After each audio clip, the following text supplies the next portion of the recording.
WhatsApp guys, आज हम देखने वाले हैं सीएम योगी इन आपकी अदालत। गजवाए हिंद का सपना देखने वालों को सीएम योगी ने अच्छे से समझा दिया।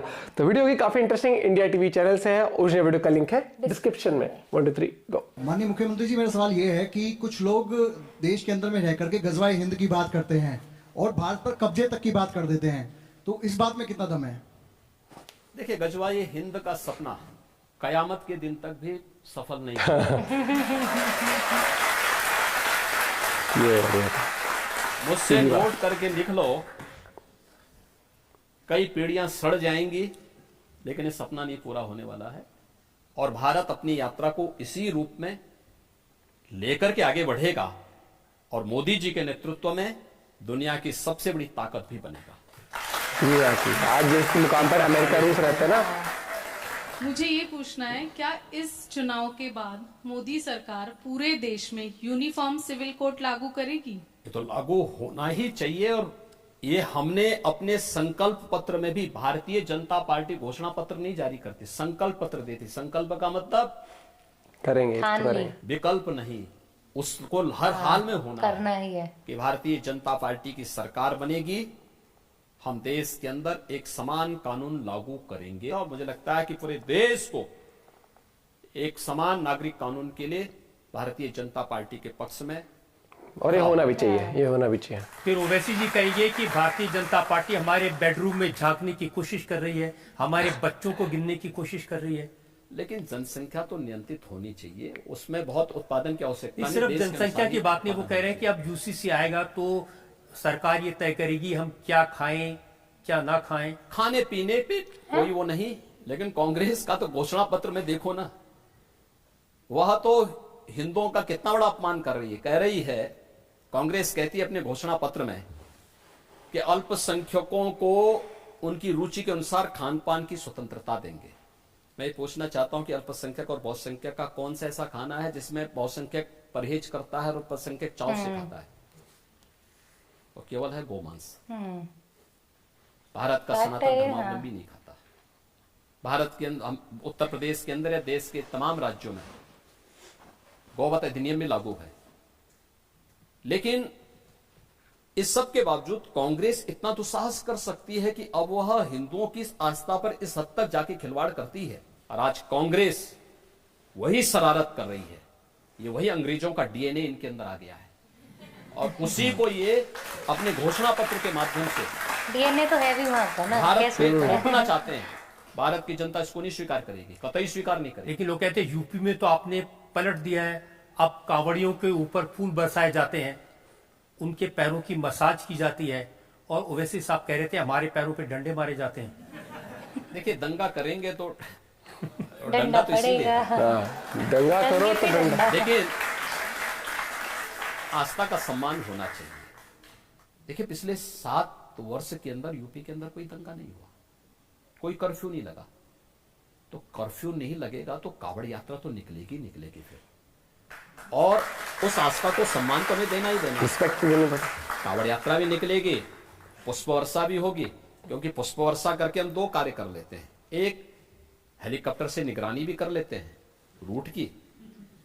दूसरा, पुष्प वर्षा करके पता नहीं किस वेश में भोले शंकर खड़े हों तो हमारे द्वारा अर्पित किए जाने वाले पुष्प अगर उनके श्री चरणों में पड़ते हैं तो हमारा जन्म और जीवन दोनों धन्य हो जाता है। हाँ, ये जरूर है कि मैंने मुहर्रम के जुलूस के उत्पात को भी देखा है। तलवार से 10 लोग इकट्ठे होंगे, इधर तलवार भाजेंगे, उधर तलवार भाजेंगे। इसलिए हमने शस्त्र के प्रदर्शन पर रोक लगाई, ये सब नहीं चलेगा जी। और जो किसी भी यात्रा को निकालेगा उसको लिखित रूप से एक एफिडेविट देना होगा कि यात्रा को सकुशल संपन्न कराने की जिम्मेदारी हमारी होगी। और नहीं निकालोगे, कहीं तोड़ फोड़ करोगे तो 7 पीढ़ियां याद करेंगी, वसूली करूंगा। बहुत बढ़िया। 7 वर्षों का दंगा हुआ तो कर्फ्यू लगा, ये लोगों का विश्वास हमें दिखाना होगा और ये बिना भेदभाव के करना होगा। जो शांतिपूर्ण तरीके से होंगे उनको संरक्षण देंगे, लेकिन नमाज नहीं पढ़ने देंगे सड़क पे। देखिए, मैंने पहले भी कहा था, अगर सड़क पे नमाज पढ़ोगे तो हनुमान चालीसा को भी मैं रोक नहीं पाऊंगा। हाँ, सही बात है। और मुझे प्रदेश के 25 करोड़ लोगों को देखना है, उनके आवागमन को बाधित मैं नहीं होने देना चाहता। बहुत बड़ा राज्य है यूपी भी ना। मंदिर पूजा का स्थल है, मस्जिद नमाज का है। आपको कोई भी नमाज पढ़नी है तो मस्जिद के अंदर या ईदगाह के अंदर जाइए। ज्यादा भीड़ हो रही है तो 2 शिफ्ट में पढ़ लीजिए, 3 शिफ्ट में पढ़ लीजिए, लेकिन सड़क पे नहीं। और सड़क पे मुझे प्रसन्नता है, आज यूपी के अंदर सड़कों पे नमाज नहीं पढ़ी जाती।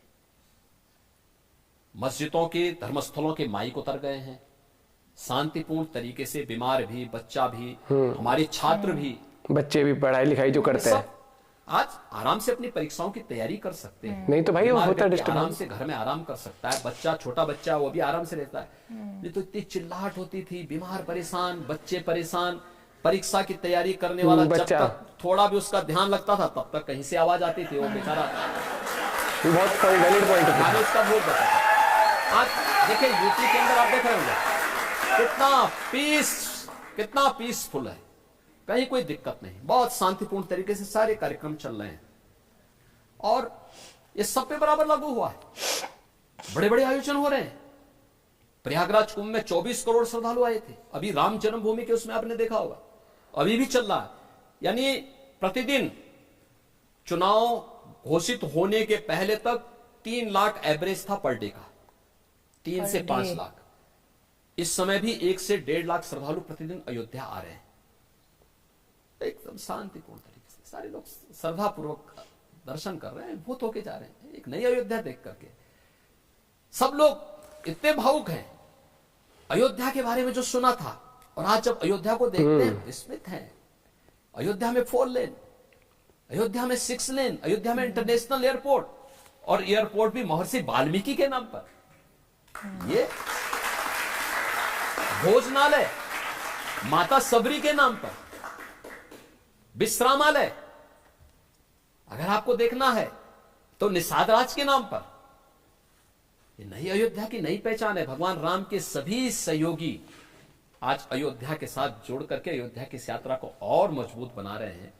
और अयोध्या में राम जन्मभूमि के लिए स्वयं प्रधानमंत्री शिलान्यास के लिए भी जा रहे हैं, और प्राण प्रतिष्ठा के कार्यक्रम में पूरा 11 दिनों के अनुष्ठान के बाद भगवान राम से जुड़े महत्वपूर्ण स्थलों पर स्वयं गए, और फिर अयोध्या में आके प्राण प्रतिष्ठा अपने कर कमलों से संपन्न करके उन्होंने कहा, साहब राम तो राष्ट्र के प्रतीक है, राम और राष्ट्र को हम अलग करके नहीं देख सकते।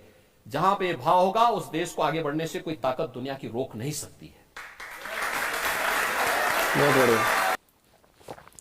ये हमेशा से देखा गया कि योगी जी जब भी बोलते हैं बिल्कुल टू द पॉइंट बोलते हैं, सीधी बात करते हैं। और उनका वही है, अगर मैं राज्य का चीफ मिनिस्टर हूं, मैं संभाल रहा हूं उस राज्य को, तो मेरा ये कर्तव्य है कि वहां पर किसी के लिए भी दिक्कत ना हो, चाहे वो ट्रैफिक में लोग इधर से उधर जा रहे हो, कम्यूट करने वाले हो, चाहे बच्चे अपनी एग्जाम की तैयारी कर रहे हो, और ऐसा चाहे किसी भी रिलीजन का, हाँ, किसी नहीं भी। उन्होंने सीधी बात करी, अगर नमाज पे वो रोड पे नमाज पढ़ने से नहीं रोक पाऊंगा तो फिर मैं हनुमान चालीसा को भी फिर किस तरीके से। बहुत सही बोला। और हमें ऐसे लीडर्स चाहिए जो सिर्फ ये नहीं कि 5 साल आगे सरकार में तो चल रहा है, जैसे देश चल रहा है, वो राज्य चल रहा है, नहीं, जहां पर जरूरत है। एग्जाम्पल, अगर बच्चा है तकलीफ में कि भैया मेरे पेपर चल रहे हैं और मेरे सर के ऊपर गाने भी बज रहे हैं, हर चीज भी हो रही है, और ये तो होता है, तो आप नहीं कर पाते हो कॉन्सेंट्रेट, और ये चीजें बहुत सही। और हमें लीडर भी ऐसे चाहिए जो समझे कि किसको क्या जरूरत है। सिर्फ ये नहीं कि धर्म के नाम पर आप किसी भी तरीके से ऐसे करो कि दूसरा बंदा तकलीफ में जाए। फिर हर एक चीज तरीके से लीगल वे में, कानून को के दायरे में होते हुए। और आप देखोगे आज यूपी कितना बड़ा स्टेट है, उसको किस तरीके से उन्होंने संभाला है ना। ये तो है। और जो गजवाई हिंद वाली बात थी, तो उन्होंने सही बोला, सही जवाब मिल गया कि भैया सबने देखते रहो, ठीक है, ये तो फालतू की बात है, ये कभी नहीं होगा। और यही चीज है, उन्होंने बोला ना कि वसूली करी जाएगी, वो सही है। आजकल वो आज क्या हमेशा से इनको ये कहा जाता है ना, योगी बाबा और बुलडोजर बाबा भी, सीधी बात है भैया, वसूली बोल भी दिया, वसूली करूंगा, ऐसे वसूली करूंगा, 7 पीढ़ी याद रखेंगी। और ये तो है भैया। और ये देश अपना तरक्की कर रहा है ना, इस और और बड़े लेवल पर भी करेगा। लोगों को लगता है कि हम हम कई लोग बोलते हैं ना कि मोदी जी हैं, योगी जी हैं, इतने पढ़े लिखे इनको वोट देते हैं। भैया पहली बात तो हर एक लीडर की ना कोर टीम होती है, उस टीम के अंदर भी बहुत सारे एजुकेशन हासिल करे हुए लोग होते हैं, IAS IPS ऑफिसर्स होते हैं, लालू प्रसाद यादव या उनकी वाइफ तेजस्वी तो यादव पढ़े हुए हैं, क्या कर रहा है बताओ। राबड़ी उनकी वाइफ को भी वो पढ़े लिखे हैं सब। तो थोड़ा लॉजिकली चलना चाहिए। आपकी एक टीम होती है, टीम परफॉर्मेंस होता है। रोहित शर्मा 0 बना देगा तो उसका ये मतलब होगा कि इंडिया टीम मैच ही नहीं जीतेगी। हाँ यार थोड़ा तो तरीके चलना चाहिए। बहुत चीजें होती हैं और मैटर करता है। और वो जब राजनीति में है ना, तो ऐसा नहीं है कल रात को उठे तो उन्होंने सोचा कि मैं कल इलेक्शन लड़ लेता हूँ। बहुत टाइम से लड़ता है राजनीति, तो उसको पढ़ाई लिखाई भी करनी पड़ती है उस तरीके से, किस तरीके से मैं जब अगर चीफ मिनिस्टर बनता हूँ, हर एक चीज एजुकेशन पे की पढ़े लिखे नहीं है, बाहर विदेश में जाके दे रहे हैं ना स्पीच, लोग खड़े होकर ताली बजा रहे हैं, लोग सुन रहे हैं और ना। देश तरक्की कर रहा है, हाँ। इतने बड़े राज्य को संभाल रहे हैं ना। नहीं तो जितने लीडर आपने देखे होंगे कि चीफ मिनिस्टर रहे हैं, क्या नाश पीट रखा था यूपी का एक टाइम पर, और आज यूपी तरक्की भी कर रहा है, डेवलपमेंट भी हो रहा है। यूपी क्राइम में सबसे ज्यादा वो था एक टाइम पे। और भैया ऐसे मजा आता है। और ये रजत सर जिस तरीके से जो क्वेश्चन पूछते हैं हल्की सी स्माइल के साथ, वो भी बड़ा इंटरेस्टिंग लगता है। तो और वीडियो आप शेयर कर सकते हो। मिलते हैं वीडियो के साथ, बाय बाय, टेक केयर।